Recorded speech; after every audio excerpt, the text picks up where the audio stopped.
Was today tension-filled, or were you approaching it pretty relaxed? A little tension-filled. I was a little sick earlier in the week. I had a sinus infection, 101.5 fever. So it was a little tension-filled that I was actually going to get to come out here and do this. But felt pretty good enough to come today. And, man, it's like a weight has been lifted now that it's over. It's time to get back to getting ready to play some football.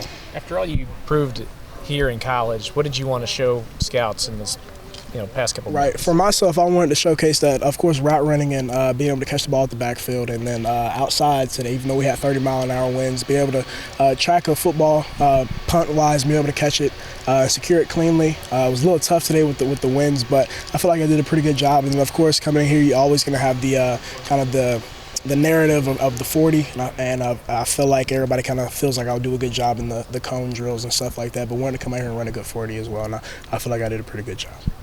You know what you ran? 41? I do not know, but I only ran one because I was sick earlier, so I didn't want to gas myself because I know I had a lot on my plate today, but I feel pretty good about it. How valuable is it to kind of have your dad be so informed about this process? It was actually huge throughout the entire process, throughout the last 3 months. Being able to call him every night that I need to call him and ask him questions about going to the combine, about what I'm going to experience at the combine, what I should do with all these interview calls, and getting on Zoom calls with coaches and scouts.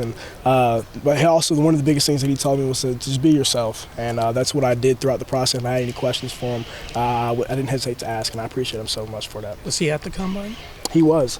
I did not see. Actually, I did see him the first day, but after that, I did not see him. And man, it was like everybody was running around at the same time. So you didn't have a lot of downtime down there. But it was a good time. What's next in this draft process for you?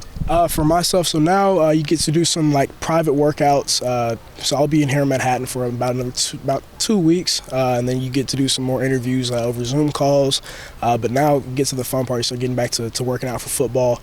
Get to working out to get ready for really rookie mini camp and OTAs and getting back to playing football. So I'm super excited about this next step. Deuce, your story begins with your size. Should it be that now, considering what you've accomplished? I feel like it's always going to be that. Yeah. I feel like I can't control that narrative, but it's always going to be there. It's always been there. But it's never determined the way that I've worked. It's never determined the way I go about my business. It's never determined exactly how I step into a football field. It's not going to determine that going forward. So I'm super excited for this next step, and I know everybody that's supporting me, all my support system that's been there for the entire journey is going to be there going here. And it's not going to be an easy one, but I'm super excited to attack it. When you see a Devin Singletary, when you see the Chiefs running backs, frankly, does it give you inspiration that there's a spot for you in the league? Absolutely. Yeah. One of the biggest and most, I guess, encouraging things for myself is hopping on these phone calls with running back coaches and special team coaches, and they're telling me you're not too small.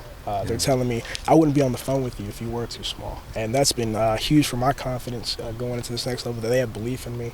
And these are teams that may not even pick me, but these coaches are telling me that you're not too small to play in this league. And you see the guys, Tariq Cohen, like you said, the Devin Singletaries and the Darren Sproles and the Denny Woodheads and all the guys that have done it at this high level. And it gives me a lot of confidence, and just kind of tells me to keep attacking it the way I have been these past 3 years. It's been referenced so many times with Darren, but what has he told you about this process? I know you guys are close. Yeah, the biggest thing that he told me was to be yourself and catch punts.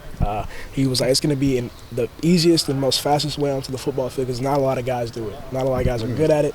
It's one way to put yourself in space and be able to showcase what you can do on an offense is to catch punts. And it's probably one of the biggest tips of advice for myself, because for the past 3 months I've been catching punts almost every single day that I can, and now I'm starting to get comfortable with it. So now by the time we get to rookie minicamp and get into the summer, I'm hopefully as comfortable as need be to be able to catch it clean every single time, and that's just another way to get onto the football field early. You look comfortable in the wind. Yeah, man, that wind was tough. I'm not gonna lie to you. There were sometimes that ball was up and it darted back to the left, and but it's hey, get thrown into the fire, man. That's the best way to learn. You should be used to it, Manhattan. Kansas. Absolutely, no doubt, man. How many teams would you say you've interviewed with so far?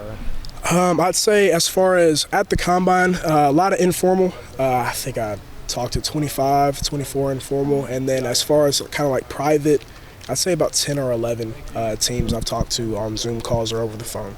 And was it a hard decision to leave Kansas State with the year of eligibility? It was. It really was. And a lot of people would think that like leaving after 3 years is dream come true. But I really did. I love this place. I love playing inside of Bill Snyder Family Stadium. I love these guys inside this locker room. I love these coaches. And it was just one of those things that as a business decision as far as I don't think my body could have done up 300 touches. This past year I battled through a lot of stuff to be on that football field. And just one of those decisions I made with my family and understood that another year, it's not going to help my draft stock. It's not going to help anything like that, and understanding that this has been a dream for a very, very long time, and it's time to go and attack it.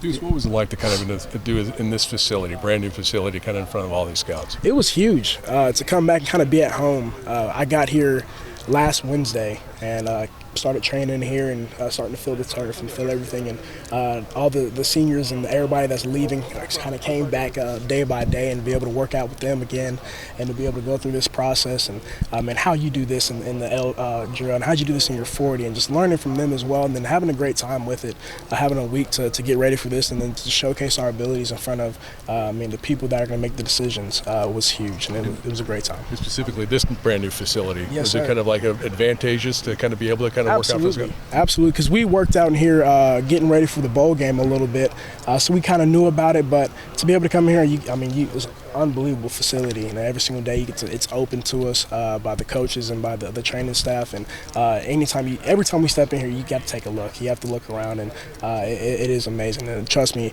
for the next upcoming years, as guys come in, they're going to be using this facility every single day. And man, I'm really thankful for that and for those young guys that are coming up, because Kansas State's a really, really special place. Excuse me. You're close. Are you going to the draft? Are you physically, are you going to go to Kansas City? Or? I do not know yet, Okay. Because I will be down in Austin, Texas. I know that Felix lives in KC, so I may come up a day early on that day one to be with him. Don't know exactly yet. We're still trying to figure it all out. But if not, I'll be down in Austin with my mom.